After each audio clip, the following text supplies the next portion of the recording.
2011 оны 6 дугаар сарын 7-нд Facebook компанид хүний нүүр царай таньдаг програм хангамжийг Tag Suggestion буюу зурганд тэмдэглэн оруулах нэрээр хэрэглэгчдэд чимээгүйхэн танилцуулсан. Facebook-д зураг оруулахад тухайн зураг дээр хүмүүс хэн болохыг алгоритм автоматар таньж хэрэглэгчдэд санал болгон ганц товшоод л тэднийг мөн эсвэл биш гэдгийг баталгаажуулна. Танилцуулагдсан цагаасаа хойш энэ функц улам сайжирч хэрэглэгчдийн нүүр царайны мэдээллийг ч идэвхтэй цуглуулсан. Гэвч тус функц боловсронгуй болохын хэрээр хэн нэгэн хүн хүссэн үедээ гар утасны камер, интернет ашиглан гудамж талбайд яваа нэгнийг хэний хэн болох, хаана хинтэйгээ хідүүлэн амьдардаг, ямар ажил эрхэлдэг төдийгүй бэлгийн чиг хандлага, улс төрийн үзэл баримтлал, санхүүгийн чадвар гэд хувь хүний талаарх дэлгэрэнгүй мэдээллийг олж авах боломжтой юм. Тус програм гарснаас хойш Facebook-д ойролцоогоор 400 тэрбум зураг цуглараад байгаа бөгөөд сар бүр 15 орчим тэрбум зураг нийт хэрэглэгчдээс шинээр ирдэг. 4 болон түүнээс дээш мегапикселтэй камер байхад л хүний царайг бүрэн таних чадвартай энэ функцийн баталгаа ухаалаг утасны хувьд 96-аас 97% бөгөөд хэрэглэгчдээс зураг ирэх бүр улам сайжирсаар байна.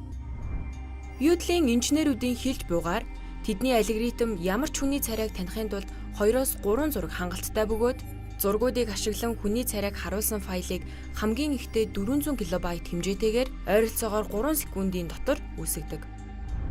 Apple, Google, VideoSurf, RIM, Qualcomm, Best Buy, Украины Viudel, Шведийн Polaroid, Оросын Yandex, Израилийн Facecom, Германы Cognitec гэд энэ технологид том боломж харж хөгжүүлэлтэд нь хэмжээний хөрөнгө оруулалт хийсэн байгууллагуудын жагсаалт маш урт.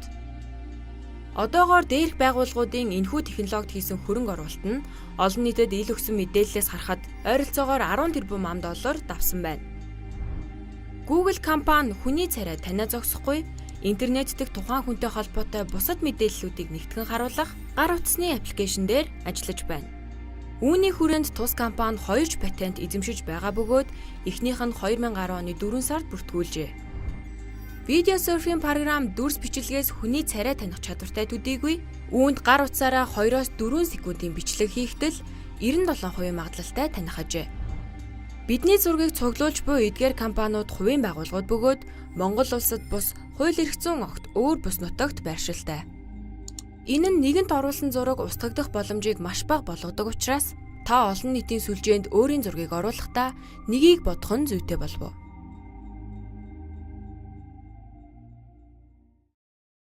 Та Univision IPTV-гээр хүссэн бараагаа захиалаад 30,000 төгрөгөөс дээш үнийн дүнтэй худалдаа авалтаа үнэгүй хөргүүлээрэй. Good price, буудан дээрээсээ дэлгүүр хэсгэе.